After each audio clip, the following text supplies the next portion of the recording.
Bonjour à toutes et à tous, merci de nous rejoindre pour cette nouvelle vidéo de la formation. Aujourd'hui, on va essayer de voir quelles sont les possibilités de changements fiscaux à court ou moyen terme sous l'impulsion des organismes internationaux, notamment de l'OCDE et de la Commission européenne. Donc on va voir exactement quels sont les points qui ont été identifiés en matière de manquement sur la fiscalité des crypto-monnaies. Et vous l'avez vu dans la formation, il y a quand même beaucoup d'insécurité juridique. Et aussi, c'est dans un but non caché de vouloir lutter contre les schémas de blanchiment d'argent, de fraude et d'évasion fiscale pour essayer d'avoir un contrôle plus strict au niveau international de ces nouvelles opérations en matière de crypto-monnaie. Puisqu'on voit également qu'au niveau international, ça pousse aussi pour la création de certains groupes comme le G5 qui a rassemblé l'Australie, les États-Unis, le Canada, les Pays-Bas et le Royaume-Uni qui pour lutter contre la criminalité fiscale internationale, en particulier ceux qui ont recours aux actifs numériques. Donc on voit que c'est dans les tuyaux au niveau international et qu'au court ou moyen terme, il y aura des obligations de reporting. Puisqu'on sait que selon les pays, il y a peu, voire pas de législation en matière de crypto-monnaie, pas de structuration et de contrôle. Et on peut voir en France que même si depuis 2020, on a cette obligation de déclarer nos comptes d'actifs numériques ouverts à l'étranger, c'est pas pour ça que on va donner toutes nos informations en matière de crypto et notamment les entreprises qui elles-mêmes ne sont pas soumises à quelconque obligation déclarative en matière de crypto-monnaie. Et c'est pour ça que ces problèmes ont été identifiés à la fois au niveau de la Commission européenne et aussi au niveau de l'OCDE. C'est ce qu'on va voir dans cette vidéo sur tous les aspects identifiés et les axes d'amélioration et les axes qu'on va pouvoir anticiper sur les prochaines réflexions en matière de fiscalité internationale sur les crypto-monnaies. Alors effectivement, dans cette vidéo, on va d'abord traiter des récents travaux de l'OCDE qui ont été sortis dans le cadre de leur rapport en octobre 2020 et qui fait en fait un état des lieux de la fiscalité dans le monde sur ces questions d'actifs numériques. On va également traiter du rapport de Price de PwC qui a également fait un Annual Global Crypto Tax Report en 2020 et qui également dresse à peu près les mêmes questions et les mêmes attentes au niveau d'un panorama de la fiscalité des cryptoactifs sur la scène internationale. Effectivement, à ce jour, on n'a pas encore le rapport 2021, on espère qu'ils vont sortir et on espère qu'il y aura également la même chose au niveau de l'OCDE. Et ensuite, en troisième point, on va traiter des efforts au niveau européen, notamment au titre des accords sur le MiCA, règlement sur les marchés de cryptoactifs, et le DORA, règlement sur la résilience opérationnelle numérique du secteur financier. Et on verra sur les implications en matière de directives d'échange relatives à la coopération administrative et du fait que la Commission et le Parlement européen poussent pour qu'il y ait du déclaratif au niveau cryptoactif. Alors effectivement, au niveau du rapport de l'OCDE, qui constitue quand même le gros dossier sur cette fiscalité internationale en matière de crypto-monnaie, il y a beaucoup de questions, de grandes questions fiscales qui sont soulevées par les administrations dans le monde, notamment comment traiter aux fins de l'impôt direct ou indirect les revenus créés par les cryptoactifs. Est-ce que les stocks de cryptoactifs rentrent dans le patrimoine et est-ce que dans le cadre d'une cession, on va les inclure dans les impôts du patrimoine ou alors dans d'autres impôts sur le capital. Également les problématiques en matière de TVA, aussi sur les différentes possibilités de traitements fiscaux et de ses implications dans les différents pays. Et enfin, également très important, comment assurer la lutte contre l'évasion fiscale et d'autres délits financiers grâce à ces cryptoactifs. Comment avoir des cadres et des outils juridiques qui permettent de lutter contre cette évasion fiscale et également de regarder ce qui existe déjà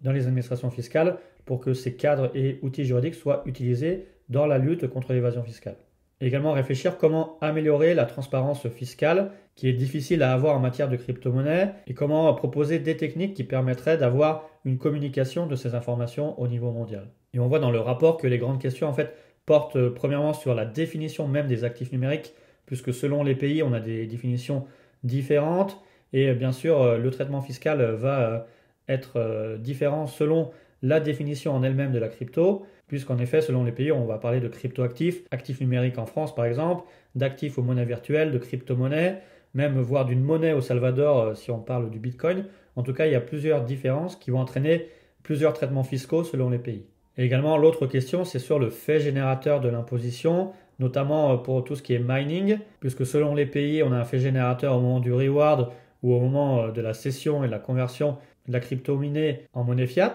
Et également des questions au niveau de la cession selon qu'on est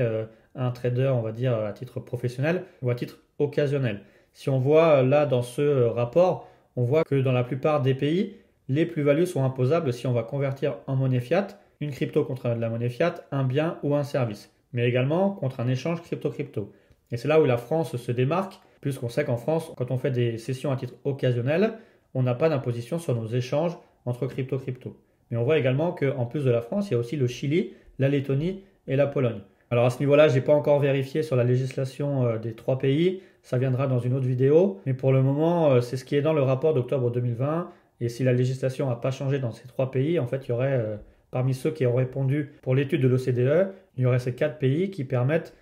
d'être exonérés sur les échanges crypto-crypto. Mais encore mieux que d'être exonérés sur les échanges crypto-crypto, il y a les pays qui permettent d'avoir une complète exonération sur les cryptos et sur lesquels il n'y a pas d'imposition sur les cessions de monnaie virtuelle. On voit que dans le rapport OCDE, il est listé la Grenade. En Italie, lorsque les opérations ne sont pas qualifiées de spéculatives, et par principe vous serez considéré comme ayant une activité spéculative si au cours de l'année d'imposition et pendant au moins 7 jours consécutifs, le seuil de détention de vos monnaies virtuelles a dépassé 51 000 euros. Donc là, bien sûr, c'est à vérifier par rapport au régime qui s'applique en 2021 et bien sûr à partir de 2022. Il y a également les Pays-Bas, puisque à partir du moment où vous allez détenir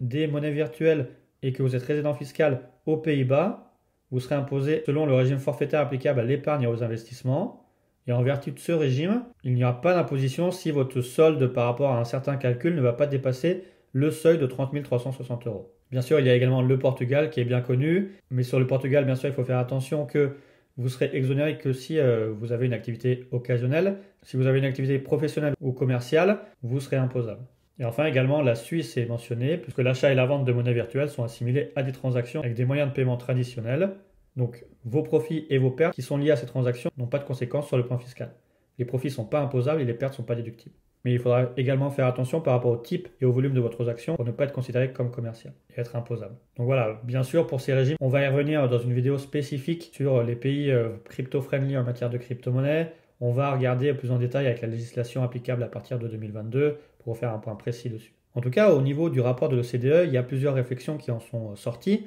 C'est de pouvoir fournir des orientations et un cadre législatif clair et régulièrement mis à jour sur le traitement fiscal des cryptoactifs et qui soient en cohérence avec le traitement des autres actifs. Également de favoriser une conformité accrue pour simplifier les règles sur la valorisation et les seuils d'exemption pour les transactions de petits montants et pour les transactions occasionnelles. Également d'aligner le traitement fiscal des monnaies virtuelles avec d'autres objectifs de politique publique, notamment sur l'utilisation d'espèces et aux considérations environnementales. Et enfin, d'avoir une orientation fiscale appropriée pour répondre à ces évolutions technologiques, et notamment sur les questions de stablecoin, des nouvelles monnaies numériques des banques centrales, et également de la finance décentralisée. Donc si on veut résumer l'apport du rapport de l'OCDE, c'est de pouvoir essayer d'intégrer la fiscalité des crypto-monnaies dans un cadre fiscal déjà existant. Si ce n'est pas possible de faire rentrer ces crypto-actifs dans un cadre juridique et fiscal déjà existant, c'est d'en créer un, tout en simplifiant les règles pour ceux qui font des opérations à titre occasionnel ou qui sont de petite taille. Et enfin, effectivement, d'inviter les États à fournir une vraie définition des crypto-actifs pour simplifier, bien sûr, au maximum le traitement fiscal des actifs. Et enfin également, c'est le point important, c'est que l'OCDE invite également les administrations fiscales à obtenir la communication de plus d'informations fiables et à jour des transactions effectuées par les particuliers, et par là de pousser les intermédiaires qui pourraient être amenés dans un jour assez proche à jouer un rôle important sur la fourniture de ces informations, comme en fait ce qui existe déjà en matière de TVA, pour d'autres aspects. Mais en tout cas, on voit que l'OCDE pousse pour qu'il y ait une application des plateformes pour transmettre ensuite les données à l'administration fiscale pour qu'ensuite il y ait des recoupements et des contrôles automatiques. Et c'est là peut-être qu'en France, on aura besoin de la task force blockchain auprès du ministre de l'économie et des finances qui peut-être pourra essayer de pousser pour des échanges automatiques d'informations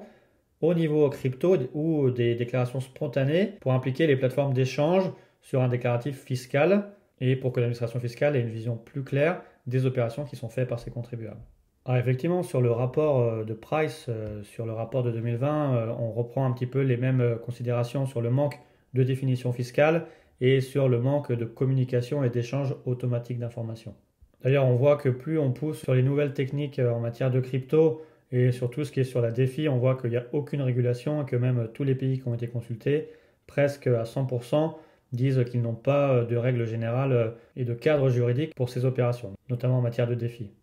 D'ailleurs, dans son rapport, Price montre bien que même les échanges automatiques d'informations qui existent au titre de FACTA ou du CRS, sur l'échange automatique d'informations bancaires pour les résidents des États qui sont partis à ces accords, finalement ne prend pas en compte les crypto-assets et que ça serait très important que en fait, il y ait des modifications de ces règles de communication internationale pour faire entrer les crypto-assets dans ces échanges automatiques d'informations. Et d'ailleurs, on voit que c'est aussi l'OCDE qui a poussé, il y a déjà eu une déclaration pour qu'il y ait un échange automatique d'informations au titre de cryptoactifs. Et peut-être ça serait intéressant de passer également par une transmission automatique des données par les plateformes et dans un but d'arriver peut-être sur ces échanges automatiques dans 3 ou 4 ans. Ensuite, au niveau européen, on sait qu'il y a des travaux en matière de finances numériques et qui vont peut-être arriver mi-2022, qu'il y a eu dernièrement l'accord sur le MiCA, le règlement du marché de cryptoactifs, et le DORA, règlement sur la résilience opérationnelle numérique du secteur financier. Il y a quand même des manquements qui sont pointés sur le manque d'informations au niveau des administrations fiscales nationales à propos justement de ces opérations en matière de crypto-monnaie et également du fait des différences entre les États sur les bases juridiques applicables. Et c'est pour ça qu'il est aussi envisagé de modifier une des directives relatives à la coopération administrative, la directive DAC, afin de pouvoir étendre son champ d'application aux cryptoactifs et à la monnaie électronique. Donc là, on sera dans le cadre de la DAC 8. Et on voit d'ailleurs que c'est aussi une impulsion du Parlement européen qui a aussi rendu une résolution le 16 septembre dernier sur l'application des exigences de l'Union en matière d'échange de renseignements fiscaux et comment progresser sur ces matières, notamment en matière de cryptoactifs. Puisqu'il juge également que d'avoir plus d'informations en matière de cryptoactifs permettrait de renforcer la lutte contre la fraude fiscale. Et c'est pour ça qu'elle pousse la Commission, dans le cadre des directives d'échange d'informations dans l'Union européenne, à mettre en place des échanges d'informations au titre des cryptoactifs. Et notamment que ce soit inclus dans cette DAC 8. Alors pour le moment, il y a eu une consultation publique qui a été ouverte entre le 10 mars 2021 et qui s'est clos au 2 juin 2021. On attend d'avoir plus de données sur ces questions-là, mais peut-être qu'on aurait une mise en place de cette DAC 8 dans les prochains 12 ou 18 mois, donc peut-être à partir de 2023, avoir un cadre européen sur la transmission d'informations en matière de cryptoactifs. Et d'ailleurs, on voit qu'au niveau français, on essaie quand même de répondre à ces questions et d'anticiper ces questions-là, puisque déjà l'AMF avait répondu longuement aux consultations de la Commission européenne pour avoir un cadre juridique pour l'élaboration d'un cadre européen sur le marché des crypto-monnaies. Et également, dernièrement, au 1er décembre 2021, on a eu ce rapport d'information sur les cryptoactifs qui en fait détaille toutes les mesures qui sont portées depuis quelques années en matière de crypto-monnaies pour avoir un cadre juridique et fiscal plus structuré. On voit d'ailleurs là sur l'écran, on vous a mis juste certaines propositions, mais qu'on voit que tout n'est pas encore satisfait, il y a encore du chemin. D'ailleurs, il y a une autre vidéo de la formation qui va traiter explicitement des mesures dans ce rapport et de la suite à donner sur ces propositions qui ont été faites, et notamment sur les questions du fait que le Bitcoin soit reconnu comme une monnaie officielle par le Salvador et qui peut-être pourrait sortir du L54-10-1 du Code monétaire et financier sur la notion d'actif numérique et changer la donne en matière de fiscalité. En tout cas, voilà, ce qui est important de retenir, c'est que ça va bouger bientôt au niveau national et international, au niveau international par l'OCDE, au niveau européen par la Commission européenne et au niveau national, pour une volonté commune d'avoir à terme, peut-être à partir de 2023 ou 2024, d'avoir à terme ces définitions des actifs numériques, notamment sur les questions en matière de NFT ou stablecoin, pour pouvoir mieux les définir. Également de pousser pour un échange d'informations en matière de crypto entre les différents pays. Et aussi sûrement d'obliger les plateformes de transmettre des informations sur les détenteurs de comptes, comme ce qui existe dans d'autres domaines. Donc voilà, on a fait le tour un peu sur ce qui va se passer dans le futur et on vous tiendra au courant sur les suites à donner, notamment dans le cadre du futur de la fiscalité en matière de crypto-monnaie.